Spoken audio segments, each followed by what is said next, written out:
it also true that you are using government? Are you going in the government coffers to fund your campaign? Is that what's happening? Absolutely not. And the $50 million figure that is being thrown around by the Unity Party is a part of their desperation because they realize that they're losing the elections. They have to throw things around. You know, I did after we spoke the other day. I had to go back to listen to who was making the accusation. And, really, what is it to run a national campaign? What do we need? What do we want? And for me, the messenger is very important.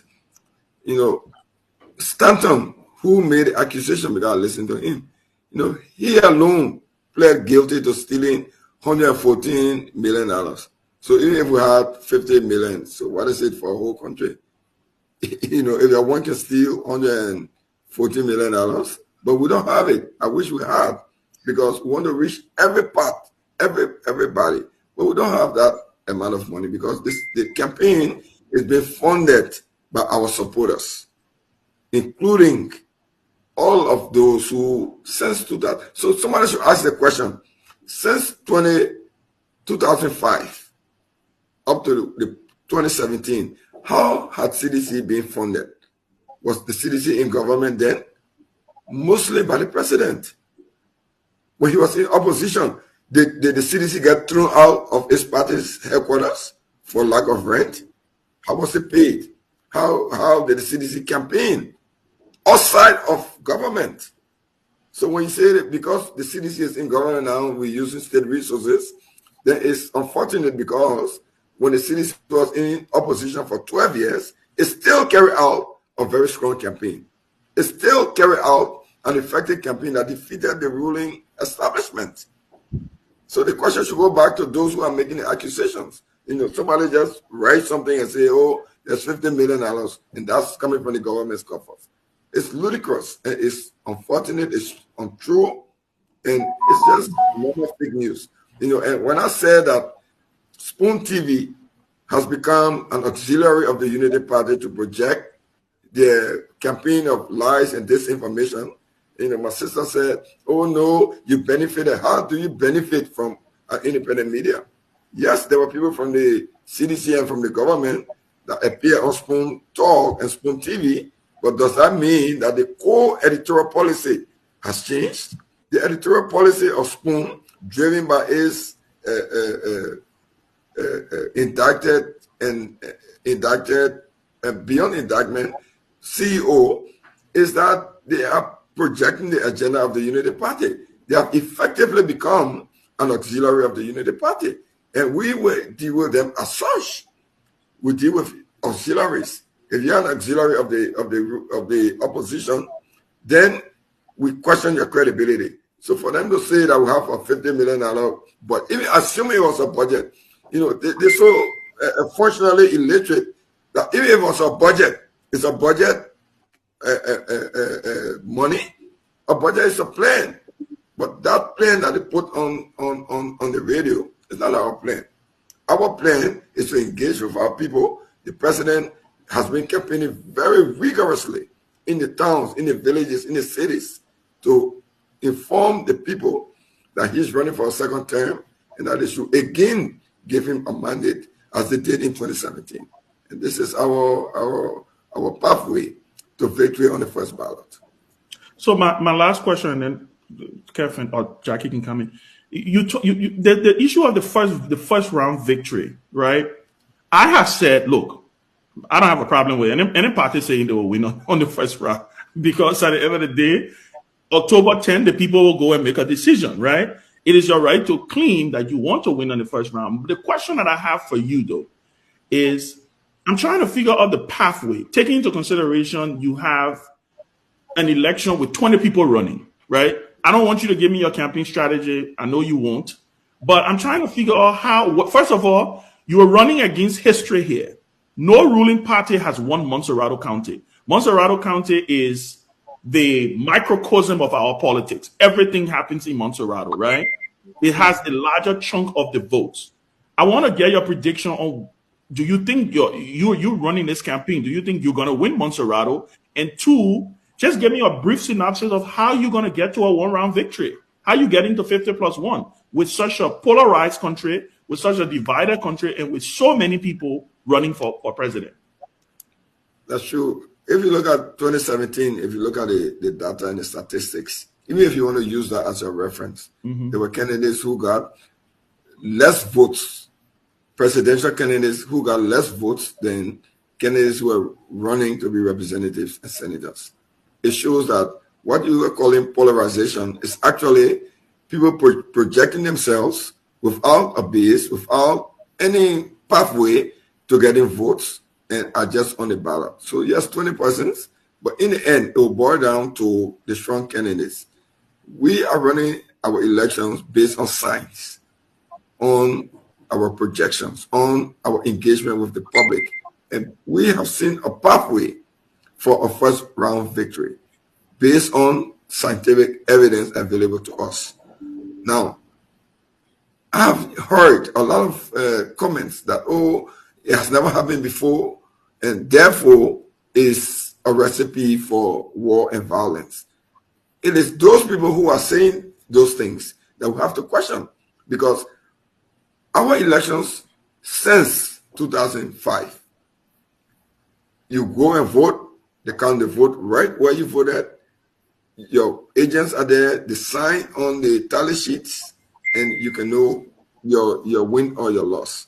So how is it now that if we are saying that based on our performance, on the performance of Mr. President and President Weah, what he has done to impact the lives of the people, we can win on the first ballot, and we will win on the first ballot? And how is that being transformed into a cry for war? So those who are talking about war are the ones that should be questioned, because our scientific evidence, politics is not an art, it's a science. The science tells us that we are going to win on the first ballot, and we are working very hard, assiduously. The president drove hours, 6-7 hours, to meet people in remote hamlets and villages, because he knows what the people want for him to engage with them. And this is the basis for us to make the statement that we believe we can win on the first ballot. Be fair. The opponents who say they also say they're going to win on the first ballot, what are they doing? What have they presented? These are not new people. They've all been in government before, and we have the record to present to the people. So it's not that there are two brand new people running. These are people who the people of Liberia have assessed in the past and have made decisions on in the past.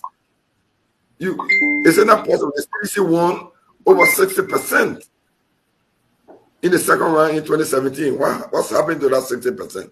Assuming we lost some of it, like 10%, what do you have? 60 plus, 50 plus. So the science says that we can win on the first ballot. So it is the emotion and the sentiments of the opposition, knowing that they cannot win, that are projecting this issue of there will be war if you say you can run on the first ballot. And I have conversation with some members of the international community and say, all we want you to do, look at the process, look at the electoral process, follow, bring your observers. If the CDC wins on the first ballot, what will you do? You have to give the right position to say that we have won in a proper way. That is all that we are saying. Tommy, you can take it now. Tommy. You hear me now? Yeah. Go ahead. You keep breaking though, but we can go to Jackie. You can take it. Okay, Jackie, go ahead. Okay. She says, Mr. Langwe, welcome again to the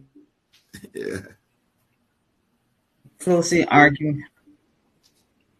Jackie, what happened there? It is not that. You know, parties. But my question, hello? Can you hear me? Yeah, much better now. Go ahead. Okay. All right. You said to say that it's not auxiliary? Can you hear me, Mr. Nangbe? Yes, I can. Oh, okay. All right. My question to you is, you keep talking about this budget, campaign budget, but I have credible information that the amount is actually, and you're right when you say it's not 50 million, because the credible information out there is that it's actually $58 million. So if it's $58 million, Mr. Nangbe, where is the money coming from? Even if it's 50 million or $30 million, where is the money coming from? Because I have information, credible information as well, that the concessions, this government has approached the various concessions, asking them for help for the campaign, and kind of like arm twisting their hands for them to help to fund your campaign. Because apart from the fact that money is being taken from the government covers, which explains why for so many weeks, the national budget was hidden from the Liberian people. Now I see it's back up. We don't know what information up there has been altered from or hidden from the Liberian people. So where is the money coming from? Where is the money coming from to fund? Where is the money coming from to fund your campaign? No, firstly, I have to deal with your misinformation, what you call quote unquote credible information. Then you have to state it to the public. This credible information that you have, this credible lie, it is totally untrue that we have a budget of that size, that we have even projected. So for you to come on the public radio and say you have credible information, then you have to show, it's your obligation to show the credibility of your information. Because I came here and said that it's total fake news, lies, being coined and crafted by the opposition in a desperate attempt to pin the government back. So when you come on to speak to the public and say that you have credible information, you have to produce the credible information. You are the one making the accusation. And then secondly, when you say we are harassing concessions, then it's you who have to produce the evidence to that. Otherwise, you are just one of those who, giving your Unity Party membership, one of those who are trying to project falsehood for the government. Now, when you appear on the public platform, you have an obligation to the truth. And when you say, I have credible information, you have an obligation to show the credible information. Otherwise, the public will have to choose and decide that you are just projecting fake news. I have said over and over, which concession did we harass? Say it. No secret. Ursula B. Mountain, they're out there, Western Cluster. We harassed them. Mm-hmm. Have they not contributed, because it's also illegal, because those are international companies? Have they? So you can answer the question, have they contributed to the CDC campaign? I said absolutely not. And the only illegality I see here, which is an ethical illegality, is that you are sitting on a public platform and spewing out lies because of your Unity Party background. So you can say in the B Mountain, how have they contributed to the government? Unlike the past, this government, we have a system at the central bank. One of the lies is that all money is coming from the central bank. The central bank has a process, procedures. We are still in the IMF program. So even if $1 leaves from the coffers of the central bank, it has to be reported. So this money that B Mountain, according to you, gave, where is it? You name a few other companies. Where is it? Anybody can wake up and make why allegations. Was it Mr. Weir that brought B Mountain to Liberia? No. B Mountain agreement was signed under President Salif when you were in the government. ArcelorMittal was signed before Mr. President became president. So how is it now that all of a sudden this man who met these people here is the one coercing them to bring money? So firstly, you create a myth, you create a lie that our budget is 58 million. And I wish, because like I said, your former boss stole 114 million out of Stanton for he won. So if we are running a national campaign to impact the people, I wish I had that money, but we don't have it. And it is untrue that our campaign budget It's even close to that. How do we fund the campaign? Through mostly. How did we fund the campaign in 2005? Who paid for the CDC headquarters? Who paid for the CDC's rallies? Who paid for the t-shirts? Who paid for the cars in 2005? Who paid for it in 2011? The same Mr. President. He is the prime sponsor of the CDC since 2005, plus all of our supporters. So we have a budget that is meager. As a government, we are transparent. If somebody takes a dime from the government's coffers, you say the budget wasn't published. The budget is a public document. In the legislature, there are opposition senators, opposition representatives. If the budget has been temporary, let them speak and show how it's been temporary. But for people to come and create lies because they didn't manage themselves properly, the Unity Party been kicked out of the headquarters. They were kicked out for lack of payment of rent. CDC was in opposition for 12 years. Did you hear one day a CDC was kicked out for lack of payment of rent? So these people have no record of managing themselves properly. So they will come up with fake stories. So for you to repeat and regurgitate the fallacious refrain of the opposition,